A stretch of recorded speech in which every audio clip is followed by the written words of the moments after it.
This will be making crafts with Crafti and Gurgi. And today we are going to be doing one of my favorite crafts to do. And I've been making this since I was probably about 10 years old. And so first, before I tell you what it is, we're going to collect some supplies. And I've got a list down here. So we're going to come down to this list and go through it just to make sure we've got it all. First we have a piece of paper, and that can be any kind of paper. It can be scrap paper, colored paper, thicker paper, even you can even use just notebook paper. It doesn't matter very much for this craft. Next we've got a pair of scissors.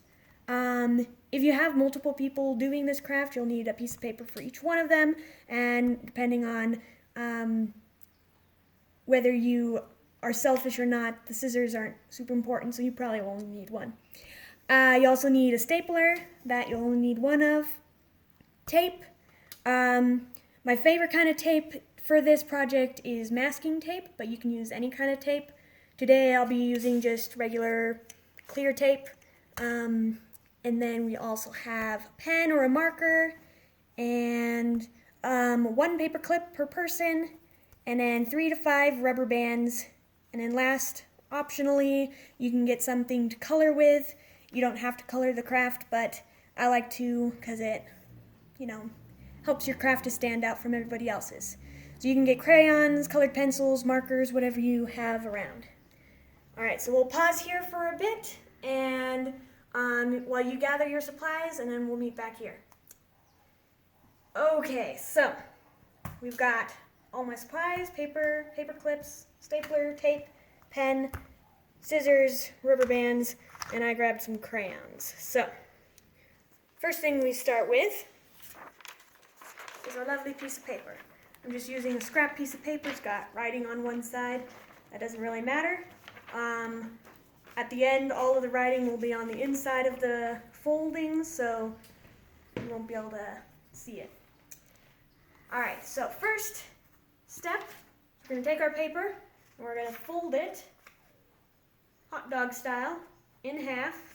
Try to get your lines to match up well. This isn't something you need to rush. You can take your time to make your lines really good. The crisper your lines, usually the better it turns out. So I usually like to take my time and make sure all my lines are nice and folded well. Alright, then for the first one we unfold it. And then what we're going to do is fold the corners over so that it lines up nicely with our middle line that we just made with our other fold. We're going to fold it like that. Once again, making sure our lines are nice and crisp. And then fold over our other edge.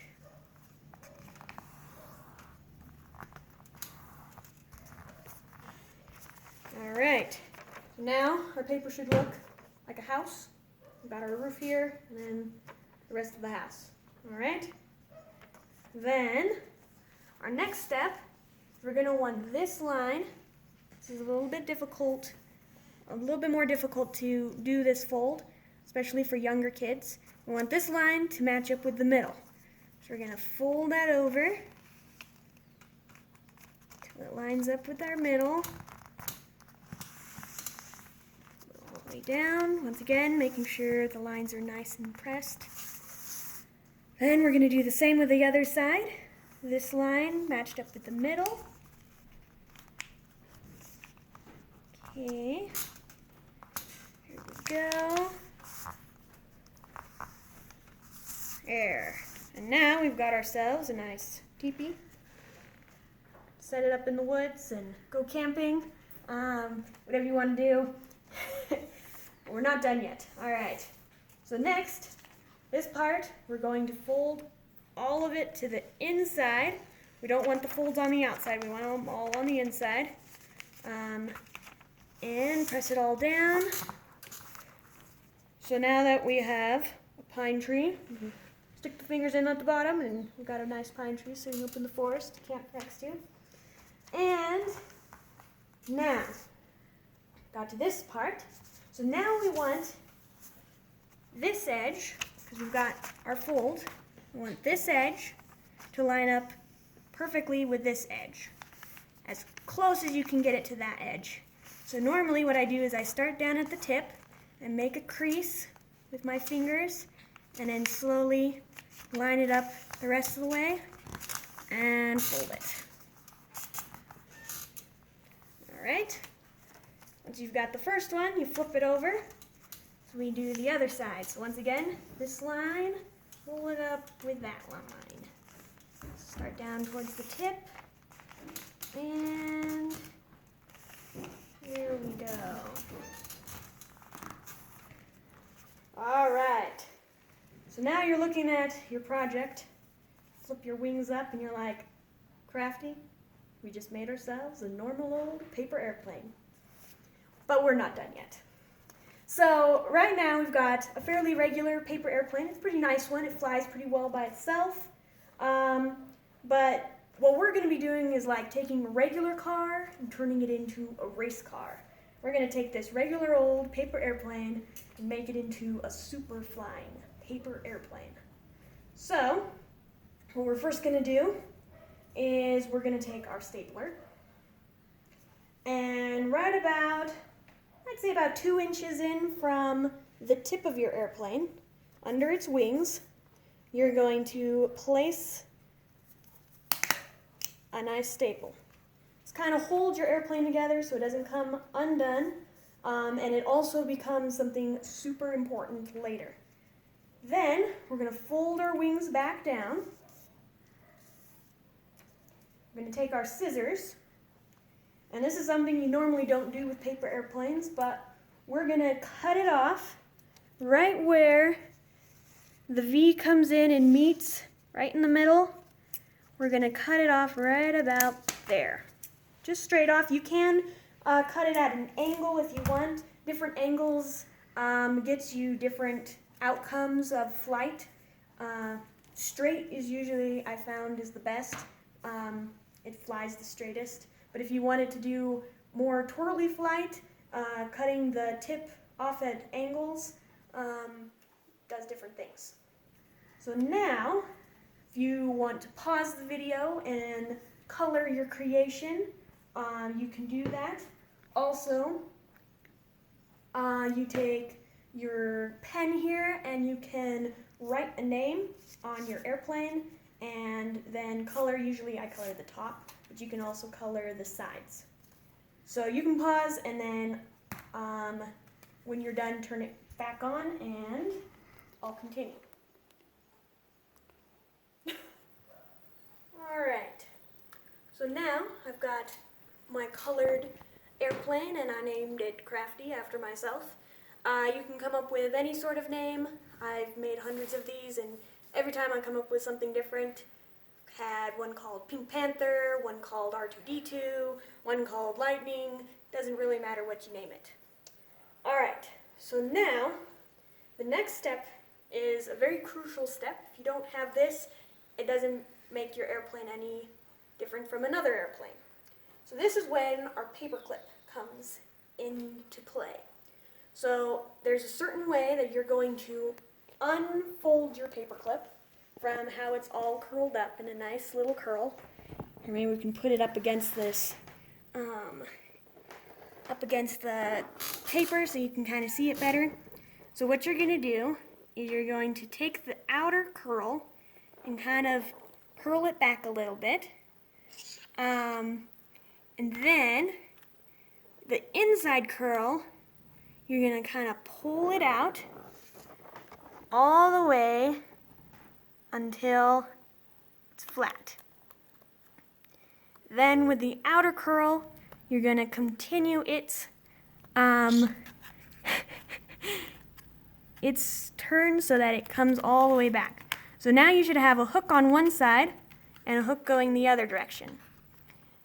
Alright, I can show it to you one more time, but you could also just reverse the video and watch it again. Okay, so now we're going to take this and we put that staple in our airplane earlier. So on the smaller hook, not the one that we turned all the way backwards, but on the smaller hook. We're going to take that and we're going to kind of open up our wings and we're going to hook it underneath the staple that we put in there. So it kind of comes in underneath the staple inside your airplane. Okay? So now it's hooked in there nice and tight, and there's a hook sticking up from the top of your airplane. Then we're going to take our tape and we're going to take off a nice strip of tape, and we're going to put it on the front of our airplane, put it as far forward next to your hook as possible. That kind of holds your hook where it's supposed to be, and then fold the excess underneath your airplane. It kind of wraps around, and that holds your paper clip from coming up out of where it's supposed to be. Alright, so now our airplane is ready to go, but we need something to launch it from, because we're not just throwing these paper airplanes, we're launching them. So that's where our rubber bands come in. So I have 3 rubber bands. You can also do 5 rubber bands. Usually an odd number is best, because then your airplane is not sitting on a knot between 2 of your rubber bands. It'll be on the between rubber bands. So what I usually do is, to connect my rubber bands, is I cross them over like that, then reaching underneath the yellow one right here, I grab the tip of the yellow one, and then I simply slide it through itself. So now it's connected to the green one. So then we'll take the red one, do the same thing, make sure the red is underneath, and you reach through the red, grab the tail of red, and pull it through. So now we've got basically a nice long rubber band to launch our airplane from. So we're gonna pause the video. We're gonna pause the video for a moment, and then we will come back and show you how to launch it. Alright, so you need a fairly large space for this, because these things will really go far. And so we happen to have a fairly large hallway in our house, but if you don't, you can go outside or just smash them against the walls. If they go farther than across your living room, it's up to you where you want to launch from. I'm going to use an upside-down chair as my launch pad. We also will often have one person hold it between 2 fingers so the other one can launch, or have one person hold one side, another person hold the other side. There's different ways you can create a launch pad without having an actual thing to launch it from. So then you take your rubber bands, and it's going to loop them around the chair legs, and now I can pull it back, and it has a nice spring to it, and that's what we want. So now, you take your airplane, and we made this nifty hook on it. So what we want to do is hook it onto the rubber band, so that it's right in that crook of the paper clip. And then you want to pull it nice and back. You don't want to pull it back and hold it for a long period of time, because that will put too much pressure on your paper clip, and it'll eventually lose its integrity, its stiffness, so that it won't work as well. So what you want to do is do it all in a fluid motion, holding underneath on its tail. You want to pull it back and release all in one motion. Like I said, if you pull it back and then hold it for too long, you can cause other problems to your airplane.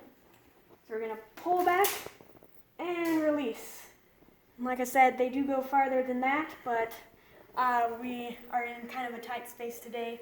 So there you have it. That is our super flying paper airplane.